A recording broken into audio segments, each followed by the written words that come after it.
Instagram contribute to learning in your course? Two THUS lecturers from European Studies think so. Catherine Oliveira de Machado and Tian Westenberg, along with their colleague Emma Prince, are using Instagram to build community and enhance classroom teaching in European studies here at THUS. They shared their use of Instagram as part of Team Law's Innovative Teaching Practices series. We had to teach from home, and we hardly had experience teaching at all. And we really missed the aspects that we had at the beginning, which is just meeting the students in the corridors, having a coffee with them. This is very common, at least in European studies.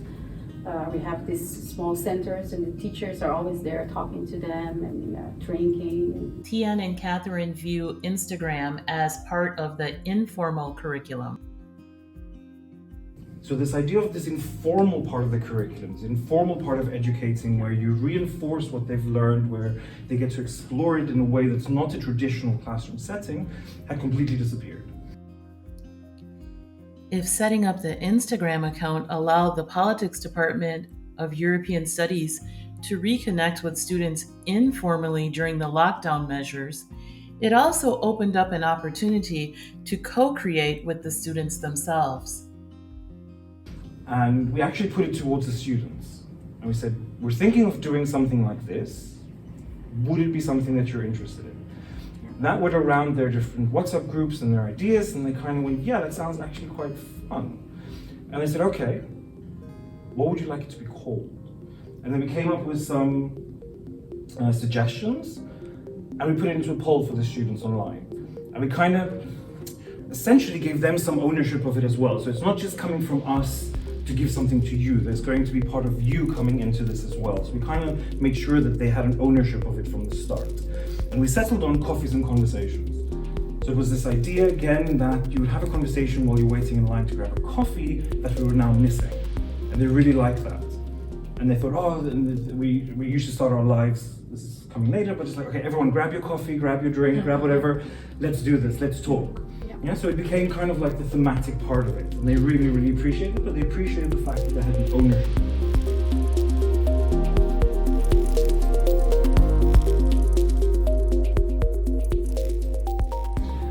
So there, we do different things. Of course, we work with the stories where we post. I'm gonna get into details later, but we also did lives, and we do posts with contents from our department. European Studies is a big program, but we only do this from the politics department. We also have a business stream, but we're all from the politics department.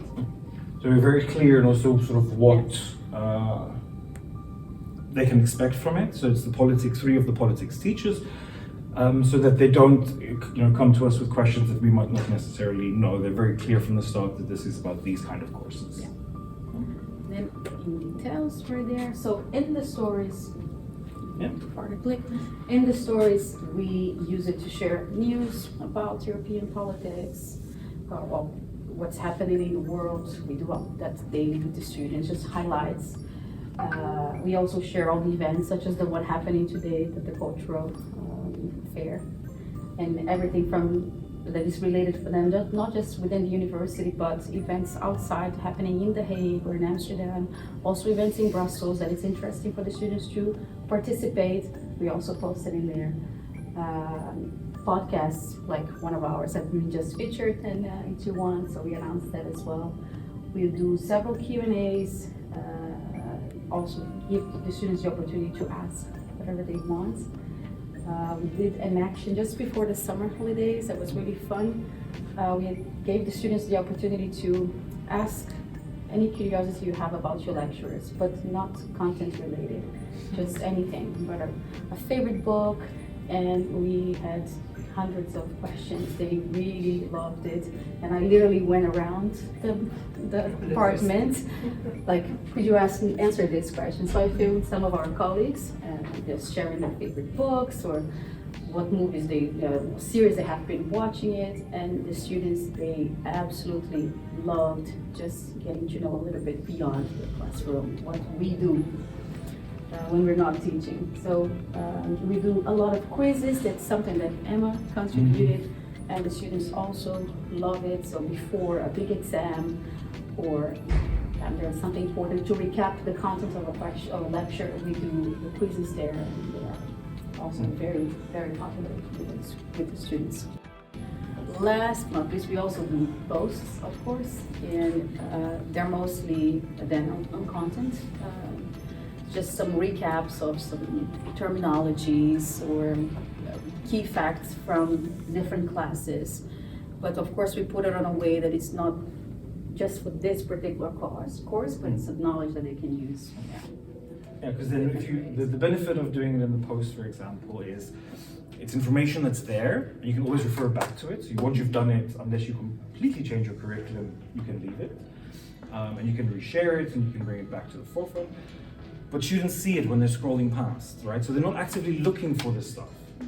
But the post will pop up in their feed, and they'll be like, oh yeah, liberal democracy. We just learned about liberal democracy, and then it reinforces that. And then they remember it a little bit better as well. Yeah, we had some of the examples, the lives we had with alumni, for example. We had someone who we posted a couple of days in advance, a week in advance. At this time, we're going to live. We have someone who studied European studies and now works at NATO. That's all we say. And then we go live, and the numbers start. And I think that our concurrent viewers at one point was between 80 and 100 people. And we were watching it. Then we had someone, and we just put there, it's next week we're going to go live on Wednesday at 6 o'clock. We're going to have someone who's working in the House of Lords. Just show up, and the person's there. And we try to tie it sometimes to the topics that we're teaching that week if we can, but sometimes it's just general information. We had, for example, in alumni, and all the questions were, how did you get your internship? Coffee and Conversations has also yielded benefits to the study program as a whole. Sometimes a quick answer to a question about why students need to show IDs, for example, can help get the word out to students faster than in a formal announcement. Additionally, the account also contributes to community building. Students have also seen their own work featured in the account.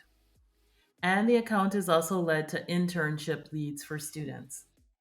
But what is also really nice is because there's people in there that then end up graduating, we sometimes get a post saying, hey, the company I'm working for is looking for interns, can you share it on here? So we just share it, hey, one of our alumni is looking for interns, here's some more information, go to this link, check this out.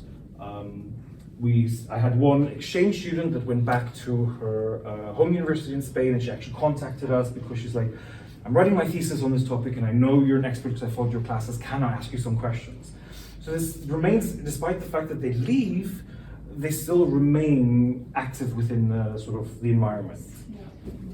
Yeah, it's an opportunity to showcase their work, what they're doing, and they like to have that platform because within the Instagram of the European Studies is big, and I mean, it's much more classes, or the University de Troyes one also, which they also do very nice stuff there, but it takes time for you to see a student from your own program being featured there.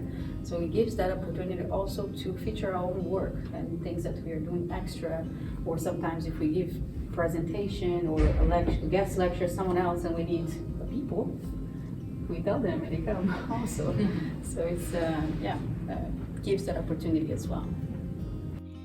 In their discussion, Catherine and Tian mentioned that the structure of your Instagram account is something that should be brainstormed together to decide who will manage posts and stories. They also mentioned that if the account is private, you can choose who can follow your account. In addition, there are other matters around privacy and time that should be taken into account. The account also has a set of house rules that allow students to understand what is permitted on the site and what kind of information they should expect to receive. We kind of vet them by making sure that they're students with us or somehow affiliated with.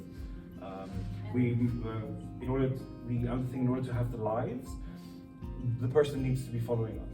Yes. Otherwise they can't join. So then the guests have to follow the account as well. So it's beneficial in that it's private, that it's a closed community, but it does have some of its drawbacks in that sense that there's a few extra things you need to do to make it